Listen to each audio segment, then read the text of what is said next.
बिस्मिल्लाहिर्रहमानिर्रहीम।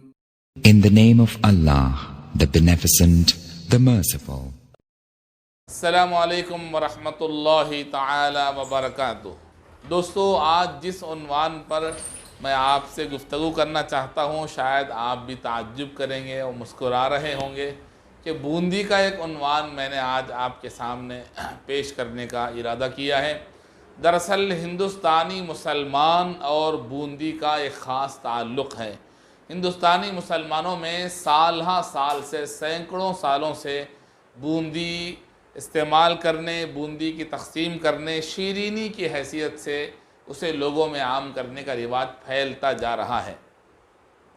दरअसल सबसे पहले मैं अर्ज़ कर दूं कि बूंदी को, उस शीरीनी को, उस स्वीट और मिठाई को बूंदी क्यों कहते हैं। दरअसल हमारे बड़ों ने बताया है कि बूंद, एक कतरे को बूंद कहते हैं, क्योंकि पकाने के वक्त में एक एक बूंद गिर गिर कर कढ़ाई में बूंद बूंदी बन जाता है। तो यही लफ्ज़ जो है अंग्रेज़ी ज़ुबान में भी और तमिल ज़ुबान में भी इसी लफ्ज़ को उन्होंने इस्तेमाल कर लिया। वैसे तो कई अल्फाज ऐसे हैं कि जो उर्दू के हैं लेकिन अंग्रेज़ी और तमिल ज़ुबान में भी इस्तेमाल हो जाता है। ख़ास तौर पर हमने अपने बड़ों से सुना कि एक ऐसा लफ्ज़ जो दरअसल उर्दू और उससे आगे फ़ारसी ज़ुबान का लफ्ज़ है, लेकिन दुनिया भर की ज़ुबान वाले उसे फ़ारसी ज़ुबान ही में बोलते हैं, वो लफ्ज़ है बिरयानी। बिरयानी दरअसल फ़ारसी ज़ुबान का लफ्ज़ है, लेकिन अंग्रेज़ी में भी बिरयानी ही लिखते हैं और तमिल में, हर ज़ुबान में बिरयानी ही लोग कहते हैं। तो कुछ अल्फाज ऐसे हो जाते हैं कि जिनको लोग उसी ज़ुबान में, चूँकि वो मुतारफ़ होता है, पहचानते हैं लोग, इसलिए अंग्रेज़ी ज़ुबान में भी बूंदी कहा जाता है और तमिल ज़ुबान में भी। दरअसल बूंद बूंद कढ़ाई में गिरने के बाद जो मिठाई तैयार होती है उसी का नाम बूंदी है। हिंदुस्तानी मुसलमानों में ख़ास तौर पर शब क़द्र के मौके पर, किसी दुकान मकान के इफ्तिताह के मौके पर, या फिर सीरतुन्नबी, मीलादुन्नबी के मौके पर, जलसों के मौके पर आम कीमती से कीमती शीरीनियों और मिठाइयों और स्वीट्स को छोड़कर बूंदी सबसे आगे चला जाता है और बूंदी का सबसे पहला नंबर आता है। लोग अपने शौक़ से बेहतर, अच्छी से अच्छी बूंदी बनाकर तक़सीम करने की ख्वाहिश रखते हैं। शब क़द्र के मौके पर जब कुरान ख़त्म होता है तो ख़त्म कुरान की खुशी में लोग बूंदियाँ तक़सीम करते हैं शीरीनी के तौर पर, और उसे हर मस्जिद में तकरीबन तक़सीम की जाती है। किसी दुकान और मकान का इफ्तिताह हो रहा हो तो फ़ातिहे के लिए भी बूंदी ही का इस्तेमाल किया जाता है। तो मिठाइयों की सैकड़ों अक़साम में बूंदी का इस्तेमाल और बूंदी की तख़सीस इस बात की निशानदही करती है कि ये शीरीनी, ये मिठाई अगरचे दूसरी कीमती मिठाइयों की बनिस्बत सस्ती है और कम कीमत में मिल जाती है, बनाने में भी आसान है। मुख्तलिफ़ इलाक़े में, मुख्तलिफ़ रियासतों में मुख्तलिफ़ किस्म से लोग बूंदियाँ बनाते हैं और उसे इस्तेमाल करते हैं। तो ये एक रिवाज है मुसलमानों का, तामुल जिसे कहते हैं।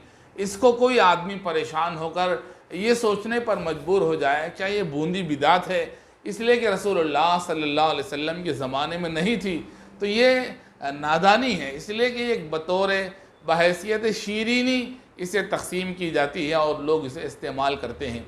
हमारी बस्ती शहर बिलिशपुर में सीरतुन्नबी के मौके पर अभी अभी गुज़रा है, वहाँ एक बूंदी तैयार की जाती है जिसमें मिठास भी ज़्यादा है और लजीज़ भी होती है, और शीरीनी का जो लफ्ज़ है वो वहाँ इस्तेमाल किया जा सकता है, इसलिए कि उसमें शीरा भी होता है और लजीज़ भी होता है।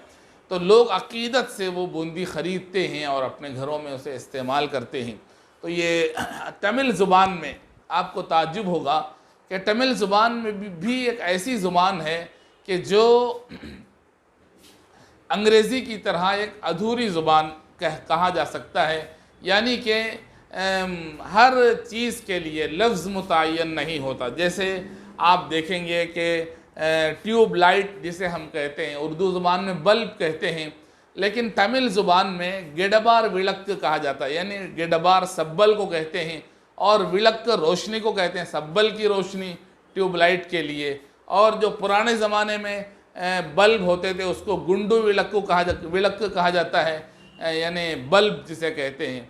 और आगे बढ़कर आप मोमबत्ती जिसे हम कहते हैं, तमिल ज़ुबान में कुत्तु विளக்கு कहते हैं, तो उसका एक अलग नाम, तो उसका एक नाम उनके पास नहीं है। इसी तरह सीरियल लाइट जिसे हम कहते हैं, सीरियल सेट मस्जिदों में या किसी फंक्शन के मौके पर घरों में भी सजाते हैं, मस्जिदों में सजाते हैं, दूसरी जगहों में भी सीरियल लाइट जिसे कहते हैं, उस जो छोटे छोटे बल्ब होते हैं, उस बल्ब का नाम तमिल ज़ुबान वाले बूंदी विளக்கு कहते हैं, यानी उसका साइज़ बूंदी की तरह होता है, तो बूंदी के लफ्ज़ का इस्तेमाल वहाँ भी होता है।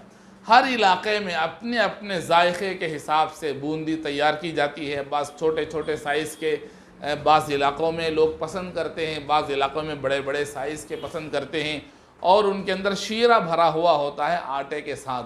तो हर इलाक़े का एक ख़ास अंदाज़ होता है उसे पकाने का, इस्तेमाल करने का। तो चूँकि ये एक रिवाज है लोगों में, एक एक कतरे से गिर कर जब बूंदी बन जाता है तो फिर लोगों में ये आम है, लोग इसे ज़्यादातर इस्तेमाल करते हैं। तो आज मैंने ख़ास तौर पर ये आपको ये बात पहुंचाना चाहता था कि मुसलमानों की मुआशरे में और मुसलमानों की तहज़ीब में बूंदी का ख़ास दखल है। दूसरी मिठाइयों के अलावा मुसलमान इसे ज़्यादा इस्तेमाल करते हैं, और मुसलमानों में ये रची हुई और बसी हुई मिठाई है, आम तौर पर इसे इस्तेमाल किया जाता है। और शब क़द्र के मौके पर आप देखेंगे मुख्तलिफ़ दुकानों में सस्ती से सस्ती भी बूंदी तैयार होती है। हज़ारों किलो, लाखों किलो बूंदी साल भर में शहरों में लोग पकाते हैं और ख़रीदते हैं। अल्लाह करे मुसलमानों का ये मुआशरा ऐसे ही आगे बढ़ता रहे। हज़रत अली मियाँ नदवी रहमतुल्लाह अलैह ने हिंदुस्तानी मुसलमानों की जो तहज़ीब है, हिंदुस्तानी मुसलमानों की जो शनाख्त है, जो उनकी पहचान है, जो उनके रिवायात हैं, जो उनका तामुल है, उसके बारे में मुस्तकिल किताब लिखी। हिंदुस्तानी मुसलमान गालिबन उस किताब का नाम है। उसमें उन्होंने लिखा कि हिंदुस्तानी मुसलमान अपने त्योहारों में और ख़ुशियों के मौके पर शीरीनी भी तकसीम करते हैं। बड़े हज़रत रहमतुल्लाह अलैह के ज़माने में भी लोगों ने ये सवाल किया कि क्या ये तकसीम कर सकते हैं, तो बड़े हज़रत ने जवाब दिया कि हाँ, खुशी के मौके पर शीरीन तकसीम की जा सकती है, उसकी इजाज़त है। अलगर्ज़ मेरे दोस्तों, ये बूंदी चूँकि बूंद से निकला है, इसलिए मैंने चाहा कि 2-3 बातें इस सिलसिले में आपकी खिदमत में पेश कर दूँ कि मुसलमानों के मुआशरे में इसका ख़ास दखल है।